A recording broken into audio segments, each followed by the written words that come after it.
Yo, Mike here with Mike's Bags, and today I'm reviewing Shazam by Swag Bags. Normally I start with the design, but this is last year's model, the 21-22 ACL season bag. The new 23 season just started, and I noticed Swag Bags had some new bags on their website starting to kind of release the 2023 bags. And I noticed that the designs have changed a little bit, so I don't know if this is the old style design and it's not coming back, or if just the new ones are kind of a release edition and they're gonna go back to this. But I will say Swag Bags has a great variety of designs and styles in their bags. So if you see a bag and you don't like the way it looks, go check their website out. There's a good chance they're going to have a design or a style you're going to like. Plus, they do a lot of collaborations with other companies, so their designs are up there with some of the best of them out there. I love the way they do their bags look, so go check them out. SwagBagsCornhole.com and see if there's something that you might like. Now, as far as the materials go, this is Swag Bags' take on the Surefire. As far as material-wise, it's taking a Surefire. Other things are different. They've changed. But slow side, it's a Surefire slow side, 5-speed. I've talked a lot about it. It's a great material, which is why a lot of companies have used it.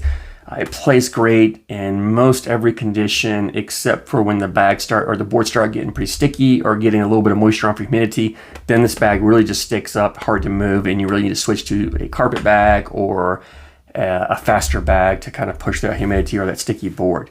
But all in all, it's a fun material. You can do a lot of things with it, from throwing blocks and playing dirty style game to running bags in the hole and just outscoring your opponent. It does all of that really well. Fast side, this is the Game Changer fast side, which is also the same as the Surefire. 8-speed material. It's fast enough to push through most blocks, clean up most congestion on the boards, yet it's still controllable so that if you do throw fast side, you're not completely terrified if you miss. It's just going flying off the back. It's extremely hole friendly. The 5-8 combination is a great sweet spot for most players, which is why these type of bags are so popular, because it's like I said, it fits a wide variety of play styles, so most anybody can play with this bag. Now, when I talk about differences, that's where the similarities to Surefire stop. Now, the differences come in the fill, the amount of fill, and the template size. This is kind of that medium-sized template. I think, to me, the Surefire along with the Typhoon, they're a floppier, thinner, looser bag, which gives the material, allows the material to spread out a little more, and to me, it's a little bit larger template. The Shazam has a little bit more fill into it, so it's not as floppy. You know, this Typhoon, it's hard to show flop on the camera. This Typhoon is extremely floppy, just like the Surefire. The Shazam has plenty of flop to it, but it's nowhere near as floppy as the Typhoon. So if you like the Typhoon, except you hate it being so floppy, the Shazam is a great option for you. The other differences from the Surefire that this bag has is the type of fill. So the Surefire uses that flat disc fill in there.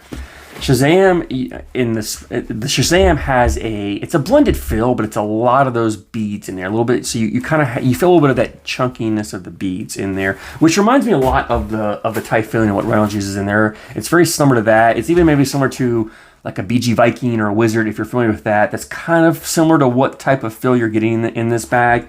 Kind of give you a reference of what I'm talking about here. Hopefully, if you're not familiar with the Typhoon or whatever, if you're familiar with the black sheet baggers, the Blackwater or the Vengeance, if you're familiar with one of these two, that's the template and the fill amount that you get with the Shazam, right? The same size, the same floppiness, same amount of fill. Now, these two bags use that flat disc fill, so you take, you take the Blackwater's template and fill amount, and you fill it with the Reynolds fill, and then you've got the Shazam. So I hope that kind of gives you an idea what I'm talking about. Sometimes it's hard to express how the bags feel. All in all, I think the bag feels great. Again, it's not as comfortable as a flat disc fill like you would get with the Blackwater. These feel amazing in the hand just because that disc really feels really smooth and fluid. This, you feel a little bit of the beads and a little bit chunkier. The material's thick enough, it doesn't bother me that much. I don't have an issue with it. Some people might. Playability on this. This is a bag. Well, let me start. In these videos, I probably mentioned earlier, the day I was filming these videos, it was very windy out there, so I didn't throw a lot of blocks. I was throwing the bags a little lower, a little harder to cut through the wind. I couldn't throw a lot of cuts, or I couldn't try to roll or flop. Any bit of lean. If that bag wasn't flat, the wind was going to catch it and blow it one way or the other. So you'll see sometimes the bags got a little more flutter than normal because the wind was getting a hold of that bag, or you also see me throwing the bags a little harder and some are flying off the back because I'm just trying to keep it down, keep it cutting through the wind. But this material is a material that's very controllable. You can throw blocks with it, you can play a dirty style game, or you can just run bags in the hole. However you want to play, you can do it with this material, which is why it's so popular. Again, this fast side is great for collecting. It's great for pushing through your opponent's blocks. It's great for bullying bags out, and extremely hole friendly. The downside I would say on this bag is this slow side material has a tendency to kick. So if you're not throwing a perfectly flat bag, it's going to kick.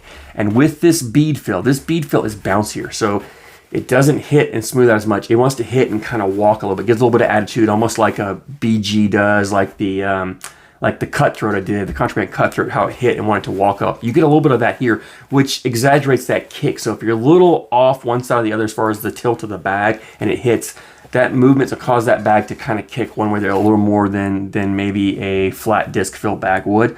However, that bounciness and attitude also makes this bag very easy to roll, very easy to flop. I think this is much more maneuverable than, say, a Surefire. Even say this Blackwater here. If you're an average roll bag thrower, you're going to have more success with the Shazam rolling than you would with this Blackwater. If you're an expert bag roller, you can roll anything. It doesn't really matter. But I didn't get really any roll videos again because when it's a windy day, you try to throw a bag with that back load to get it to roll, and the wind's just going to pick it and just carry it. It doesn't work at all. So anyway, the bag, you have a little more bounce to it, which makes it better to roll and flop, but it does exaggerate that cut a little more. The other thing you'll have is when you throw a blocker and you go to collect, that bounce sometimes will cause the bag to hop over the corner instead of pushing through it occasionally, so you'll miss that block. Now, it's great when it's your opponent's block and you can hop over and leave the block there, but when you're trying to collect and you miss that, that can be a little bit of an issue. The other thing is this material I've talked about before can sometimes hang up on the hole. It's still pretty easy to collect when it hangs up there, but when it's on the backside hanging sometimes it needs more than just a bag coming in hitting it. You really either got to go for a hard airmail drag to pull it in, or you got to go slick side and hit the hole hard and smack that bag and try to bring it back in. And it's not really a negative of the material of the bag. It's the material just does that. All the materials kind of have that little bit of an issue. It's still a very hole friendly material, and in fact, to me, the bead fill is more hole friendly than that disc fill. So I think this bag is even a little more hole friendly than, say, Blackwater. Again, I'm nitpicking here. These are minor differences, but it's what makes each bag a little unique, and I want to bring that out to you. So all in all, I love throwing this bag. There's a lot of things you can do with this bag. And I didn't mention, but the kicking of the bag also makes this bag great for cutting. A bag that doesn't kick much also doesn't cut very well. This bag is just great if you want to maneuver it. Whether you want to cut around bags, one left to right, right to left, you want to roll over, you want to flop over, whatever. It does all that extremely well. If you just want to run bags in the hole, you can do that. There's really not a style of game that you can't play with this bag. It's what I love about it. It's so versatile. You can do most anything with it. It's, again, the downside is that sticky board, that humid board, that you're going to have to not throw this. That's when you can't play this bag. Outside of that, you can play the bag pretty much anytime you want to. Availability, SwagBagsCornhole.com is the website. Go check them out if you want to get a set. These bags, the price has gone up a little bit, which is understandable. I mean, everything's kind of gone up recently, but they're $69.99 right now for a set of these. $10 shipping, looking at about $80 shipped to you. Still at the low end of prices for cornhole bags. Very reasonable, very affordable, well worth it. If you like that Surefire material, but you don't like the floppiness of the Surefire, or you don't like the floppiness of the Typhoon, or maybe you like the Blackwater, but you want to get a bag that you can roll, that's where I think the Shazam stands out. So if you're falling in those conditions, I think you definitely want to try the Shazam. I love it. I really love every bag that I've thrown from Swag Bags so far. They make great bags at a great price. I can't recommend them enough. So definitely check out Swag Bags and check out the Shazam. I thank you guys so much for your support, and I thank you for watching.